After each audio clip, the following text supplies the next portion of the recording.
Hello everyone and welcome to the another episode of Office 365 Tenant Administration course, and in this video I am going to explain you how to set up a multi-factor authentication for a user and how you can edit the user detail from Office 365 Tenant Administration window. So let's get started.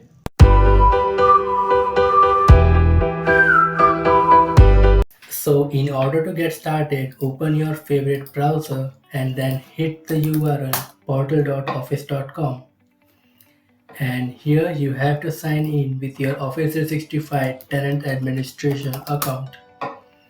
And if you're not using tenant administration account, then you will not be able to perform any kind of admin level activities. So make sure that. So once you are logged in, then click on the admin tab, and then you have to click on the users and then click on active users. And here you can see that all the users that we created in our previous episodes are visible over here.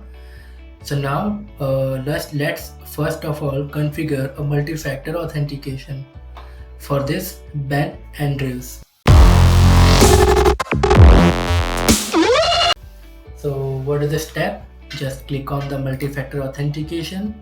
It will open up a new window, and from here you have to select the user for which you want to enable the multi-factor authentication. Just check that, and here you will have an option to enable the multi-factor authentication. This task you can do for multiple users also, but for now I am using for Ben Andrews. So let's enable it, and it is asking me, so let's enable the multi-factor authentication. And now it says that update successful, multi-factor auth is now enabled for the selected accounts. Close it. Now we do not need this window. Let's hit another browser and log in there, portal.office.com.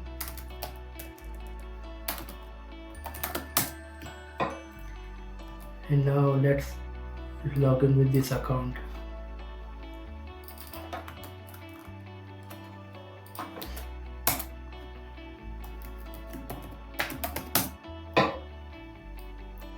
So if you have enabled the multi-factor authentication, then when a user is logged in for the first time, then he or she might be seeing this window.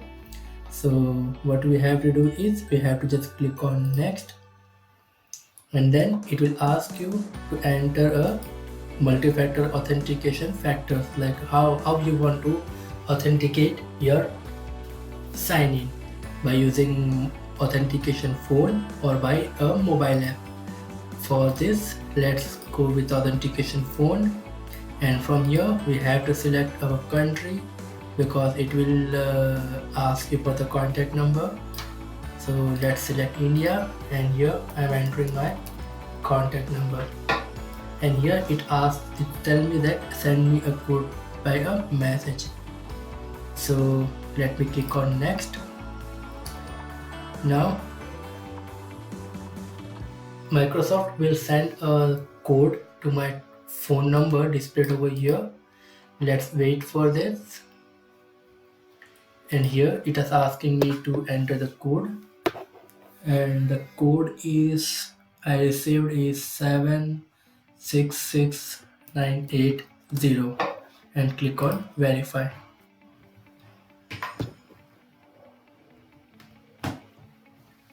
And so this will give you a app password that we can use in case of emergency.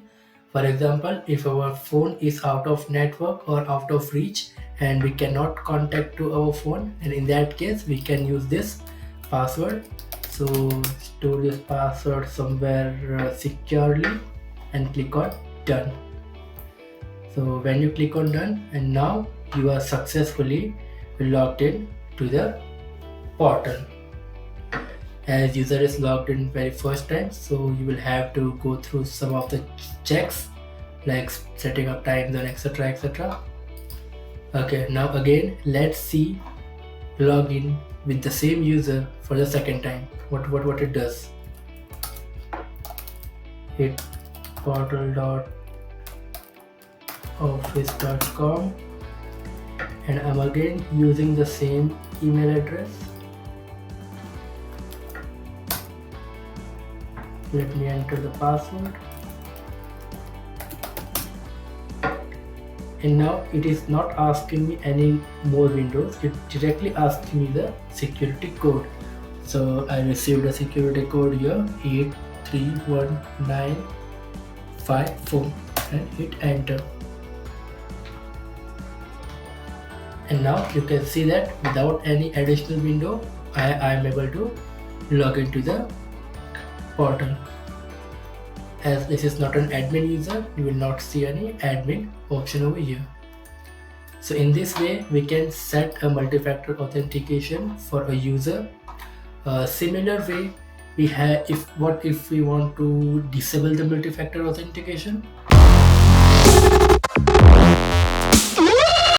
So again, click on the multi-factor authentication, and you will have a same screen here. And then check the user, and from here you can hit disable. So now I have you can see that multi-factor authentication was disabled.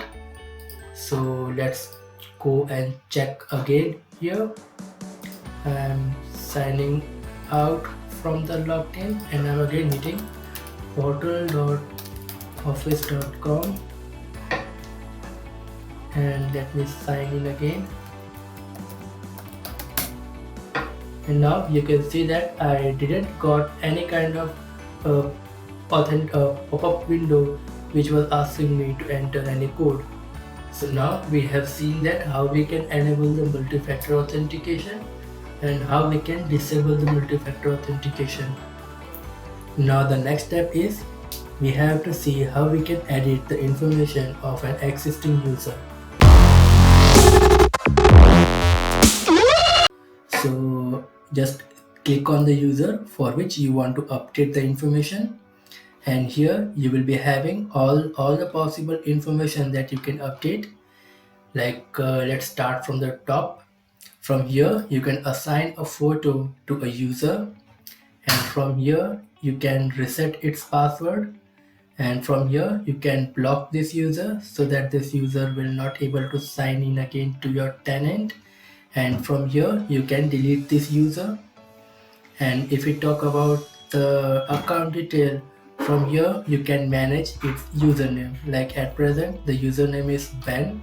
Let me update it to Ben Andrews, Ben.Andrews, and click on save changes. So now you can see that the username has been updated from Ben to Ben.Andrews. And so here you can see that username is updated, and even you can update the email address aliases. So from here I can add an alias for email address, like user1 or user2 or user3. So whenever any person is using this user1@domain.com, then email will be going to this email address only. It's just an alias, like a person can have a multiple name to identify. Similarly, we can have a multiple email addresses, and they can point out to the single mailbox. And we have here option to manage the groups. If we click here, now what we can do is we can add this user to any particular group. At present we do not have any group, so it's not showing, but using this option we can add this user to any particular group. And from here we can manage the roles of the user. And what are the roles that we will going to cover into our future videos, but for now you can just check that these are the available roles.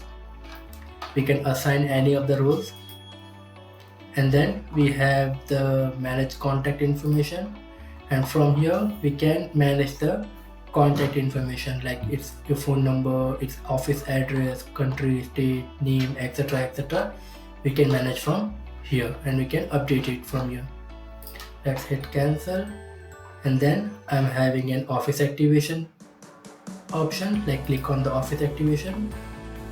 Here, like this user haven't activated an office into his any of the machine using this email account, so it's not showing me here. For example, if this user activates any office into his device or some such as mobile device or laptop device or desktop device, then I will be having the list of the office apps here. Hit close, and here is the manage multi-factor authentication. Whatever we are doing by clicking over this top row, we can do from here also. If we click on manage multi-factor authentication, then it will redirect to the same window, and we can again enable or disable the multi-factor authentication. So this was all about the accounts tab. Now let's move to the devices. Here till now this user haven't configured any kind of devices, so it's not displaying anything here. And the next we have licenses and apps. From here we can assign a user a licenses. Like at present we have assigned a E5 developer license, but we can customize the license information from here. Then I do not want to give this user a license for Microsoft Intune, then I will revoke that, and I will click on save changes. So this user will not be able to use the Microsoft Intune. So I'm not changing anything here. And then we have mail. From here, manage the mailbox permission. We can manage this user's permission over the several mailbox. And then here email apps. And this is the important setting. Like if you want your user to appear into your contact list, your universal contact list, then you can manage it from here. At the present, by default, this show in my organization address list will be by default checked. But if you don't want that this email address should be auto-populated whenever we are trying to send an email, then you should uncheck this. But let's go with the default. And then we have email forwarding setting. We can update from here, automatic replies, and we have some more actions, so which we can configure over the emails. And then we have OneDrive. As this user haven't configured OneDrive, so we might not able to see. Okay, so this user has configured his OneDrive. So here you can see how much storage is allocated. It's 1 TB. And then sharing, sign out, and data retention, this kind of things we can manage from here. These all are the properties which we can update or alter from an Office 365 admin portal for a particular given user. And apart from that, we have some shortcuts over here. Like if you want to assign this user to any group, you can click on assign to group. If you want to manage the product licenses, then you can click on the manage product license. If you want to assign any role, then click on the manage roles. And apart from that, we also have some details over here, like email alias. We can delete the user from here. We can edit the username, and we can manage the contact information. We can manage the sign-in status, like it should be blocked or allowed to sign in. So this was all about editing the user information. From here also we can do the same thing. So this is all about managing the multi-factor authentication and editing the users. If you have any question or any confusion over this admin portal, you can contact me to the given details.